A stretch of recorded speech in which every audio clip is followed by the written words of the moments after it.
Halo semuanya, balik lagi bareng aku. Seperti biasa, kita bakalan ngebahas soal-soal yang biasanya muncul di tes CPNS.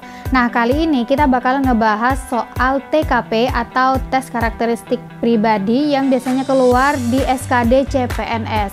Nah, teman-teman, sebelum itu kalian harus mengetahui subtes yang ada di TKP seperti apa.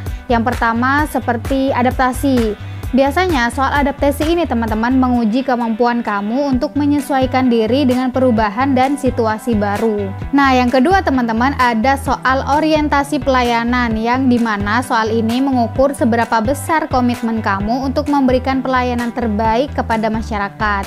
Nah, yang ketiga ada integritas.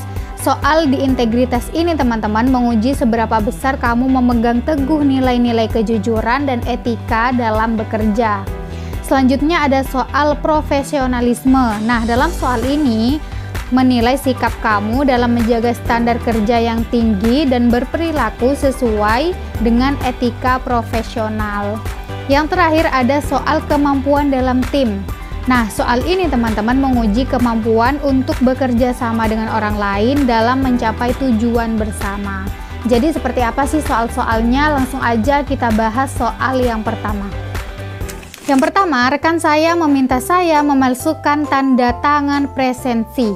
Sikap saya, A, menuruti permintaannya karena dia rekan yang baik. Yang B, menegurnya agar tidak melakukan kecurangan presensi. Yang C, melaporkannya pada atasan agar atasan menegurnya. Yang D, meminta rekan lain untuk memalsukan tanda tangannya. Dan yang E, menolak permintaannya dan membiarkan kolom prosesnya kosong.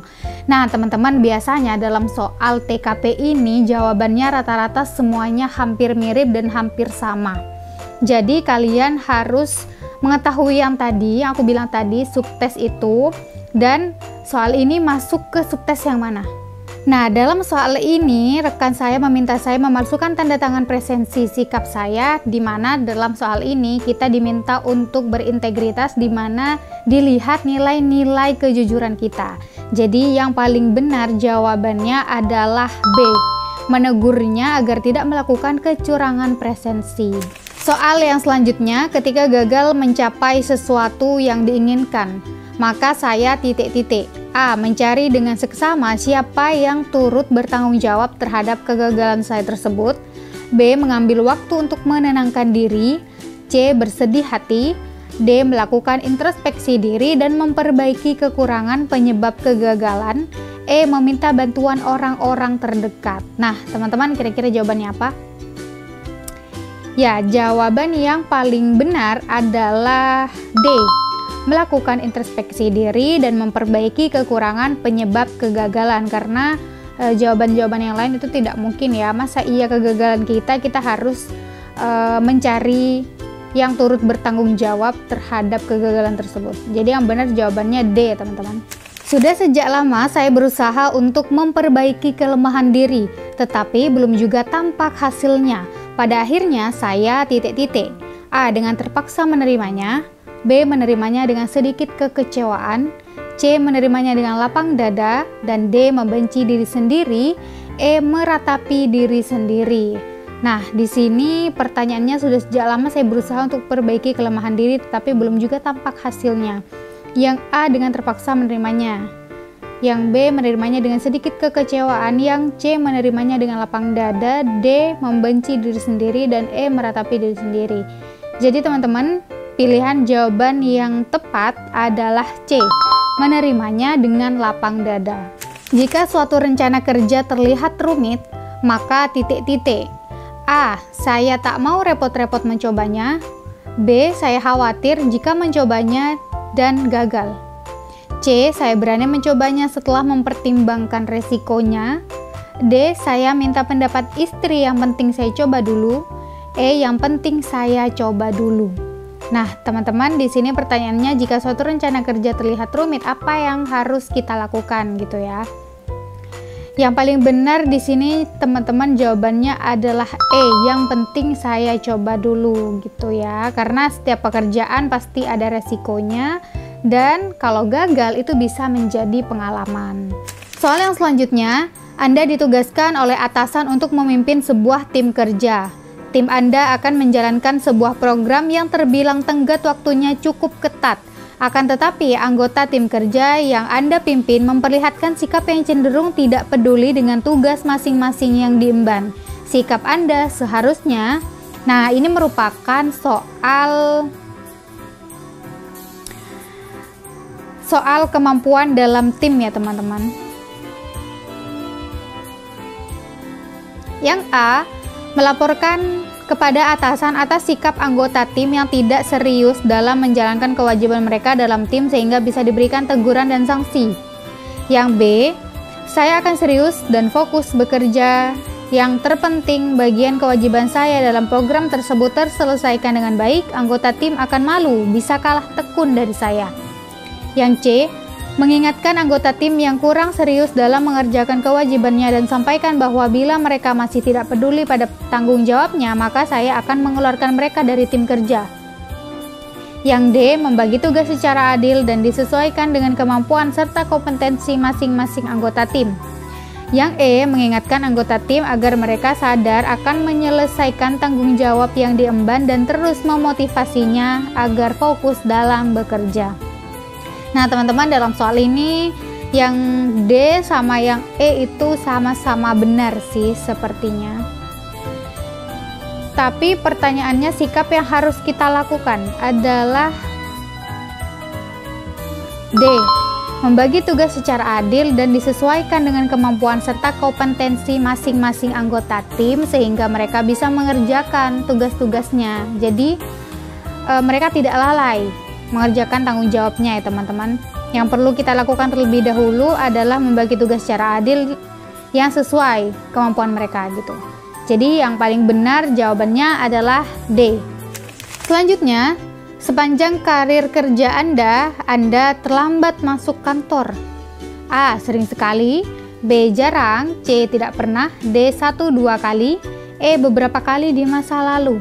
Kira-kira kalau dapat jawaban ini teman-teman mau jawab apa? Silahkan tulis di kolom komentar. Jawaban yang paling benar ya teman-teman yang harus kalian jawab itu adalah yang C, tidak pernah. Selanjutnya, aturan angka kredit diubah tahun ini. A, menolak perubahan itu karena merepotkan. B, mempelajari jika mau mengusulkan angka kredit. C, perubahan itu memberatkan pegawai. D, saya akan patuh pada aturan. E, mempelajari perubahan itu dengan teliti. Ini yang dinamakan soal adaptasi teman-teman. Jadi pertanyaannya itu, aturan angka kredit diubah tahun ini. Apa yang harus kalian lakukan jika aturan angka kredit ini diubah gitu. Jadi jawaban yang paling benar adalah E, mempelajari perubahan itu dengan teliti sehingga kalian bisa beradaptasi gitu ya. Anda bekerja di sebuah perusahaan sebagai HRD. Ketika merekrut pegawai baru yang akan bertugas pada bagian pelayanan, Anda lebih mengutamakan seorang pegawai yang titik-titik. A, memiliki wajah cantik dan tampan. B, berpakaian rapi. C, memiliki kemampuan berkomunikasi yang baik. D, disiplin dan tepat waktu. E, memiliki pengetahuan umum yang tinggi. Nah, rata-rata jawabannya kelimanya benar ya teman-teman, nggak ada yang salah. Jadi kalau ada soal yang kayak gini, teman-teman bisa lihat dulu soalnya seperti apa. Pertanyaannya di sini adalah, kamu sebagai HRD yang merekrut pegawai baru bertugas bagian pelayanan. Nah, biasanya kok pelayanan itu membutuhkan apa nih gitu. Kalau pelayanan biasanya karena bertatap langsung dengan masyarakat, berarti yang C, memiliki kemampuan berkomunikasi yang baik. Selanjutnya, saya mengetahui bahwa atasan saya di kantor melakukan rekayasa laporan keuangan untuk kepentingan pribadi. Sikap saya sebaiknya, A, hanya dalam hati saja saya tidak menyetujui hal tersebut. B, wajar karena hal tersebut sering terjadi di kantor manapun. Ini tentu salah. Yang C, tidak ingin terlibat dalam proses rekayasa tersebut dan sebisa mungkin mengingatkan bahwa hal itu tidak baik. Yang D, melaporkan atasan tersebut kepada pihak yang berwenang. Yang E, hal semacam itu memang sudah menjadi tradisi yang tidak baik di lingkungan kerja manapun. Nah, teman-teman, jawaban yang C sama yang D ini hampir sama-sama benar. Namun di sini tidak ingin terlibat dalam proses rekayasa tersebut dan sebisa mungkin mengingatkan. Ini mengingatkan ya. Yang D, melaporkan atasan tersebut kepada pihak yang berwenang. Kayaknya lebih pas yang D, teman-teman, melaporkan atasan tersebut kepada pihak yang berwenang. Kenapa? Karena ini sudah atasan. Karena kalau karyawan itu biasanya melaporkannya ke atasan, tapi kalau sudah atasan, kita harus melaporkan atasan tersebut kepada pihak yang berwenang. Jadi jawabannya adalah D ya teman-teman. Soal yang selanjutnya, perusahaan tempat saya bekerja sedang mengalami masalah internal. Sikap saya, A, bagaimanapun juga publik berhak tahu.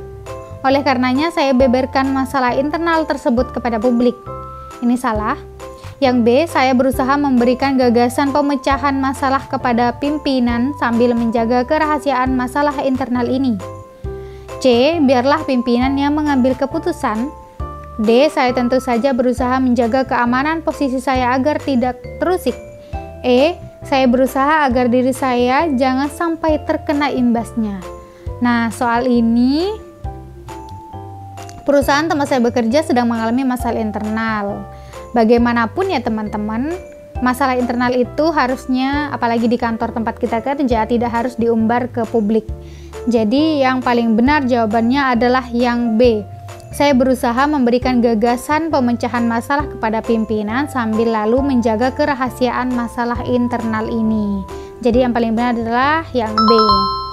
Oke teman-teman, itu tadi soal-soal yang biasanya muncul di TKP atau tes karakteristik pribadi yang ada di SKD CPNS. Nah, selanjutnya aku akan bahas soal-soal lain yang bakalan muncul di tes CPNS 2024 tentunya. See you di next video. Jangan lupa di like, di subscribe, dan di share sebanyak-banyaknya. Bye-bye.